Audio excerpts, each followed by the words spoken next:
हेमंत विश्व शर्मा कुछ कह रहे हैं, वो सुन लीजिए, उसके बाद असद जवाब देंगे। ओएसी तवांग जाएगा? क्या बात बोलता है यार, ओएसी तवांग जाने का उनका दम भी है क्या? एक दिन में वो पागल हो जाएगा। अरे भाई, ओएसी इसमें कहाँ आ गया? ये घबराना का प्रतीक है। आपने वीडियो नहीं देखा है भारत का आर्मी साइनिस का जो हाल किया है? तो ओएसी को इंफॉर्मेशन तो गलती से भी नहीं देना चाहिए। किसका हाथ में चला जाएगा? और अब मैं विशुद्ध पॉलिटिकल बात करने वाला हूं, इसलिए मैं जनरल्स को इन्वॉल्व नहीं करूंगा। असद ओवैसी इस पर आपका जवाब। मैं आता हूं, लेकिन ये जो नहीं आप पहले इस पर जवाब दे दीजिए sir. I come back to you sir. क्या सवाल है? आपने अभी सुना क्या कहा हेमंत विश्व शर्मा? क्या कहा? मैं फिर से प्ले करूं क्या? नहीं, मेरे को नहीं सुनाई दिया। वो ये कह रहे हैं कि असदुद्दीन ओवैसी तवांग क्या जाएंगे, नंबर 1। नंबर 2, उनको स्पेसिफिक इंफॉर्मेशन क्यों दें हम? वहां से कहां चली जाएगी मालूम नहीं। देखिए, वहां से कहां चली जाएगी, किधर जाएगी, वो आदमी को नहीं मालूम। मैं डिफेंस कमेटी का 8 साल मेंबर था। 8 साल में मेंबर था डिफेंस स्टैंडिंग कमेटी का, 2007 से लेकर 2014 तक। उसके बाद डेलिबरेटली, ठीक अलग बात है। मगर ये हेमंत बिस्व शर्मा को पहले उनकी पुलिस और जो मिजोरम नागालैंड की पुलिस में जो फायरिंग हो रही है उस पर देख लो। तुम ये सब बातें समझ में नहीं आएंगी इनको, समझे ना?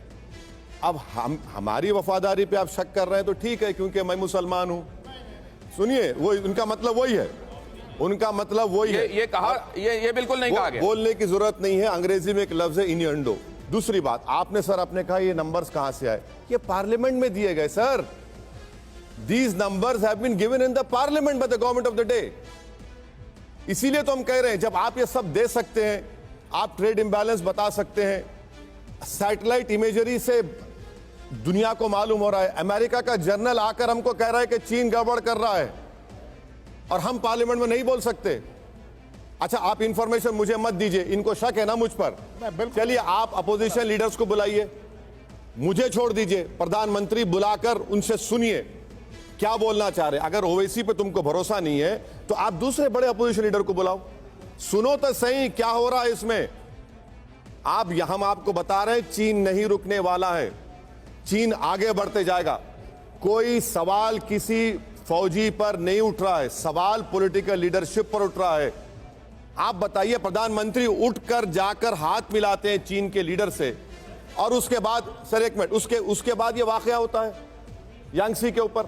क्या बताया जा रहा है बताइए? वहां बहुत सारे हाथ खड़े हो रहे हैं। देखिए, अब ये ऑडियंस जो हमारे साथ मौजूद है, इनके पास मैं जाऊंगा, लेकिन एक बात सर, ये जो आप कहते हैं ना, असल में उधर से ये कहा जाता है कि ये सेंसिटिविटी समझे बगैर बातें होती हैं ऑपोजिशन की तरफ से। एक मिनट, कश्मीर में जब बहुत सेंसिटिविटी होती है तब वो कहते हैं हमको डेलीगेशन ले जाना है। ऑपोजिशन की तरफ से बगैर ये समझे कि किस समय किस तरीके की बातें जायज होंगी, दिनेश भाई, मखौल उड़ाने की कोशिश। दिनेश भाई, आपको मालूम कि 2 मरतबा कश्मीर के डेलीगेशन में मैं गया था।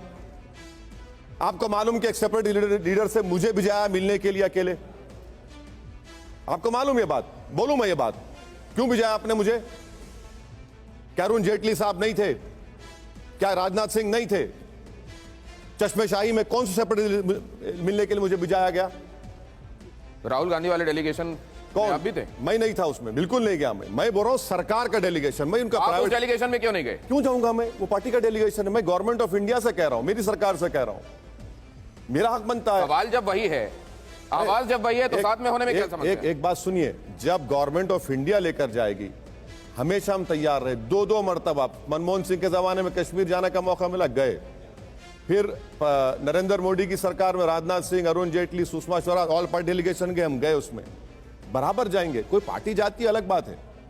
और ये एक चीफ मिनिस्टर कह रहा है कि ओवैसी को क्यों बोले? अच्छा, मत बोलो ओवैसी को, कांग्रेस को बोलो, टीएमसी को बोलो, राजद को बोलो, एआईडीएमके को बोलो, डीएमके को बोलो, एनसीपी को बोलो, जिसका नाम ओवैसी नहीं है उसको, उस अपोजिशन लीडर को बोलो, सुनो क्या हो रहा है, सुनो। कम से कम आप सुनने की क्षमता नहीं रखते। आप चीन नरेंद्र मोदी की कमजोरी को जान चुका है, क्योंकि वो आज के मौजूदा जमाने के रैम्बो और जेम्स बॉन्ड है।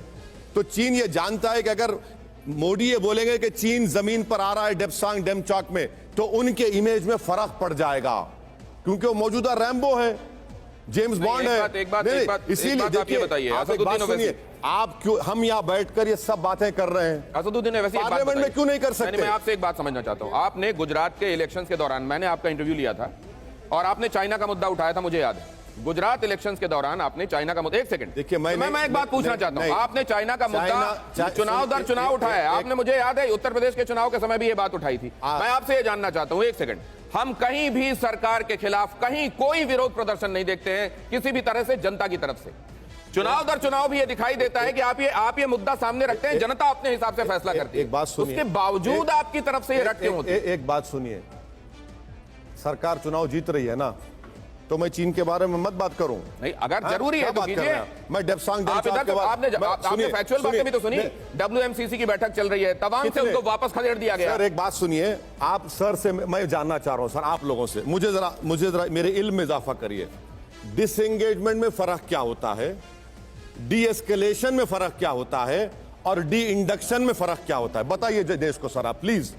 आपको ये टेक्निकल सवाल है और आइए इसका जवाब दे लेते हैं। डिसएंगेजमेंट, डी एस्केलेशन और डी इंडक्शन में आप बताइए, हमको भी बताइए। चलिए, डी एस्केलेशन, डिसएंगेजमेंट, हाँ, और डी इंडक्शन। सर बोलिए, चलिए। तो ये तीन टर्मिनोलॉजी हैं, डिसएंगेजमेंट, डी एस्केलेशन और डी इंडक्शन।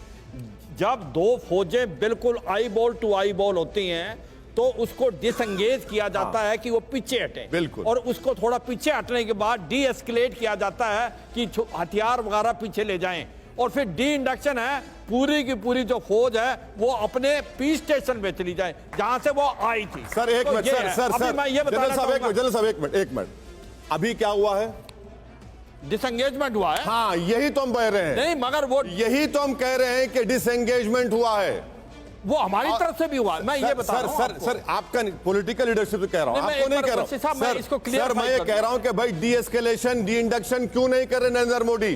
वो होगा कब होगा? Next time. जनरल दयाल एक बार बता दो, में नहीं हो रहा है। देखो, मैं ये बता रहा हूं, जब हमारे 16 कोर कमांडर मीटिंग हो चुकी है तो हमारे ये 5 फ्रिक्शन पॉइंट से डिसएंगेजमेंट हो चुका है, और वहां से हम पीछे हट गए दोनों फौजें, और अगला स्टेप डी एस्केलेशन और डी इंडक्शन होगा। वो होना है, इसमें कोई शक नहीं, होगा, क्योंकि ये this is work in progress. और ये भी सच्चाई है कि जो डेप्सांग और डेमचौक का है केस, ये 2013 से पहले का है, और वो भी रिजॉल्व होगा। मैं एक चीज दिलाना चाहता हूं अपने साथियों को कि भारत की फौज लद्दाख से लेकर अरुणाचल प्रदेश तक बिल्कुल सतर्क है। अगर चीन कुछ भी करने की हिम्मत करेगा, आप जो कह रहे हैं, आपने एक सेकंड, उन्होंने जो सवाल उठाए ये टर्मिनोलॉजी को लेकर, आपने कहा कि पहला प्रोसेस जो है इसके बाद वो फॉलो करते हैं प्रोसेसेस, और पहला प्रोसेस हो रहा है, बाकी के भी फॉलो करेंगे। जनरल दयाल, देखिए, चाइना कभी भी इस सिचुएशन को डी एस्केलेट नहीं करेगा। हो गया, ये बात मानो।